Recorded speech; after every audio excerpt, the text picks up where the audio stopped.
Hey everybody, Allie Craig here for Soulfire.life, and this blog is called Soulfire, where every single week we help and hope to reignite your soul fire, the passion inside of you, why you're here to do what you do.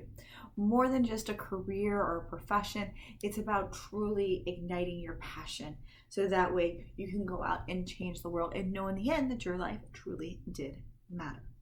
So today, let's talk about what stories are holding you back. Because let's get real, that is our major malfunction here. Many times in life, we actually knew at some point kind of what our dreams and our passions were. And somewhere along the way, we lost thought of that.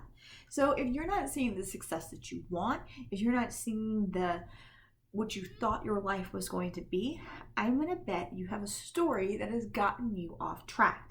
So this isn't the idea that positive thinking will change everything. Yes, positive thinking matters, but the truth is that the subconscious story that's at play here, be it something that you told yourself, something that society told you, or something that just came in along the way, or even what there's known as a generational curse, the truth is that that subconscious subconscious story is what's stopping you from your success. And you think of and you hear the word story, you think, how? How could something as simple and innocent as a story be what is really stopping me from living the life I've always dreamed of, or living what I really thought my adulthood life was going to be? Stories are more powerful than you realize. Stories are how human beings are hardwired. Stories are how we communicated before we had written word. And then as soon as we had written word, we had stories. Stories are the way that we teach each other how it is to be a human, what it is to succeed in life, hunt in life, anything we teach through a story.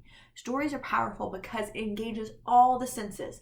So a great story has great action, but it has great adjectives.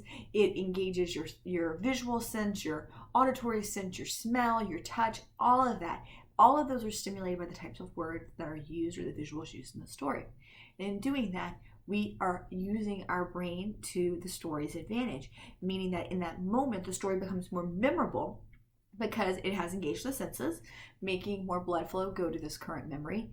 It most likely has engaged other memories from the past or other memories that you wish you had, either through TV or movies or hearing other stories. And so therefore, you've kind of begun to hijack these other memories. So in the turn, the memory in the moment, the story in the moment is so more powerful than it would have been if there were no senses engaged, if there were no other memories or desires or hopes or dreams attached to it. That's biology. So where do these stories come from? If it's a story that isn't helping us out, why do we even have it? Well, many times it's kind of our fault, but yet it's not. Meaning that along the way when we were growing up, we misread or misinterpreted a situation at hand. Did you ever tell yourself as a kid, I'm never going to be like that when I'm an adult, or I'm never going to do that, or I'm never going to grow up and be this?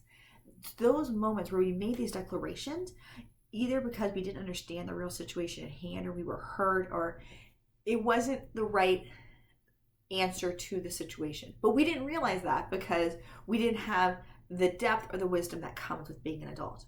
Sometimes our stories are social stories. They can be real ones like Cinderella and Little Mermaid, something like that. Or they can be social stories that are just, a child should be seen and not heard. Women's place are in the home. Men are meant to be the providers. All those kinds of social stories that we have in any culture. But here's the thing. In the end, it's a story. It is a story that is stopping you from living that life you've always dreamed of. It's a story that's stopping you from having that happiness, for having that joy, and having that impact on the world that you want to have. It's a story.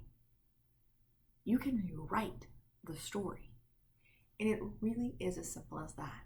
It is really as simple as putting pen to paper and rewriting out the story. So, what do you want? Do you want to live the life you have now? Or do you want to go for your soul fire? You want to go for that part of your life that you've always dreamed of to make that big difference, that big vision. So, rewrite your story.